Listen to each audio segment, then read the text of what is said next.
안녕하십니까. 제3의 시선입니다. 오늘 알아볼 이야기는 소방구조대 간에 전해지는 금기사항들입니다. 인간의 뇌는 본능적으로 기존 경험들에서 패턴을 찾고 통제할 수 없는 상황에 직면했을 때 의미를 부여하려는 강력한 생존 기제를 지니고 있는데요. 이러한 경향성은 일상적인 환경에서도 나타나지만 죽음과 참사가 일상적으로 발생하는 극한의 스트레스 환경에 처한 구조요원분들에게서는 그 강도가 더욱 강해져 많은 이야기들이 전해지고 있습니다. 그럼 이야기 시작하겠습니다. 코끝에 원인을 알 수 없는 짙은 환치가 맴돌 때 이를 부정하려 들지 마십시오. 그것은 곧 당신이 마주할 대형 참사의 전조 증상입니다. 동료들이 냄새를 맡지 못하더라도 조용히 출동 장비를 점검하십시오. 오래된 공중전화 박스로 확인된 발신지에서 무리한 수색을 진행하지 마십시오. 도착한 현장이 인적이 끊긴 철거구역이고 신고가 걸려온 전화기가 녹슨 공중전화라면 즉시 복귀하십시오. 그 비명은 도움을 요청하는 것이 아니라 당신들을 그곳으로 불러들이기 위한 미끼일 수 있습니다. 비 오는 날 밤 오늘은 출동이 없겠다는 식의 발언을 엄격히 금기시합니다. 비 오는 날 밤의 출동벨은 가장 무겁고 날카롭습니다. 그 말을 내뱉는 순간 누전, 빗길 교통사고, 순환사고가 귀신같이 겹쳐서 발생할 것입니다. 대기실에 벗어둔 출동화의 코를 차량이나 출입문 쪽으로 정렬해 두지 마십시오. 이는 언제든 나갈 준비가 되어 있다는 신호를 밖으로 보내는 것과 같습니다. 반드시 신발 방향을 벽 쪽으로 돌려놓거나 짝짝이로 흐트려 두십시오. 지령 없이 울린 비상벨이 오작동으로 확인되더라도 절대 장비를 벗고 긴장을 풀어서는 안 됩니다. 이는 누군가 곧 닥칠 대형 출동을 미리 알려준 것입니다. 허탈해하며 옷을 벗으려는 찰나 방금 준비했던 규모에 딱 맞는 실제 출동 지령이 떨어질 것입니다. 단전 등록 말소된 폐가에서 걸려온 신고 전화에 즉각적인 진입을 지시해서는 안 됩니다. 수화기 너머의 기괴한 잡음과 신음은 살아있는 자의 구조 요청이 아닙니다. 과거 화재로 사망한 자의 유품에서 걸려온 전화일 수 있으니 반드시 발신지 추적 정보의 과거 이력을 먼저 대조하십시오. 짙은 연기 속에서 누군가 방화복을 잡아당기거나 귓가에 길을 안내하더라도 절대 뒤를 돌아보거나 정체를 확인해서는 안 됩니다. 이끌림의 끝에서 요구조자를 발견하게 되겠지만 당신을 그곳으로 안내한 목소리의 주인은 사람이 아닐 확률이 높습니다. 시야가 차단된 화재 현장에서 누군가 당신의 어깨를 강하게 짓누를 때 저항하거나 동료에게 화를 내지 마십시오. 엎드린 그 찰나 당신의 머리 위로 육중한 철제빔이나 천장이 무너져 내릴 것입니다. 먼저 간 선배들의 보살핌이니 조용히 감사만 표하십시오. 화재 현장에서 구출한 아이가 텅 빈 집안을 향해 누군가에게 인사를 하더라도 그 대상을 찾기 위해 재진입하는 것을 금합니다. 아이의 등을 떠밀어 밖으로 내보낸 존재는 인명검색으로 찾아낼 수 있는 산자가 아닙니다. 탈출 후 인원 파악 시 구형 방화복을 입고 고개를 숙인 정원 외의 대원에게 다가가 말을 걸어서는 안 됩니다. 그는 후배들을 무사히 데리고 나오기 위해 함께 길을 찾아준 순직 선배입니다.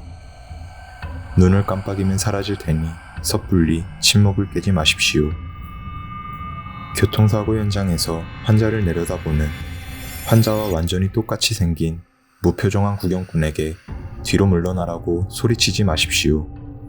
잠시 후 뜯어낸 차문 안에서 당신은 그 구경꾼과 똑같은 얼굴을 한 싸늘한 시신을 수습하게 될 것입니다. 화재 현장의 잿더미 속 그 흐름 하나 없이 온전하게 남은 물건 주변에서 서늘한 한기가 느껴진다면 절대 맨손으로 만지지 마십시오. 그것은 기적적으로 타지하는 것이 아니라 강렬한 사념이 불길마저 밀어낸 결과물입니다. 밖에서 굳게 잠긴 옥상문 너머로 살려주세요 라는 비명을 듣고 문을 부수고 나간 뒤 아무도 없다면 텅 빈 옥상에서 혼자 생존자를 수색하지 마십시오. 과거 화재 때 대피하지 못하고 희생된 자의 갇힌 시간입니다. 당신이 문을 열어줄 수 있는 시간은 이미 수년 전에 지났습니다.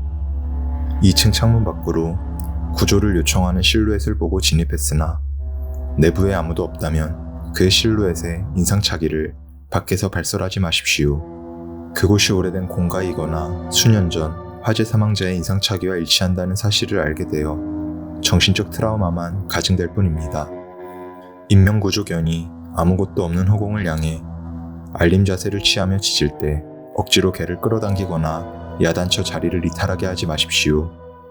구조견의 눈에만 보이는 억울한 영혼의 흔적입니다.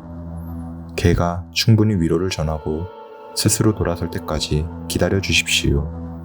사망 환자를 이송한 후 복귀하는 텅 빈 구급차 안에서 무심코 룸미러로 뒷좌석을 응시하는 행위를 절대 금합니다.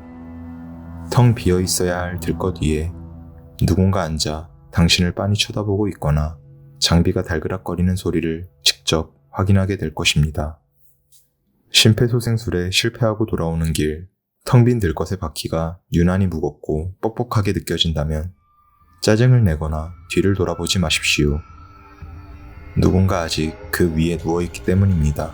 속으로 좋은 곳으로 가시라며 짧은 묵념을 올리면 이내 바퀴가 가벼워질 것입니다.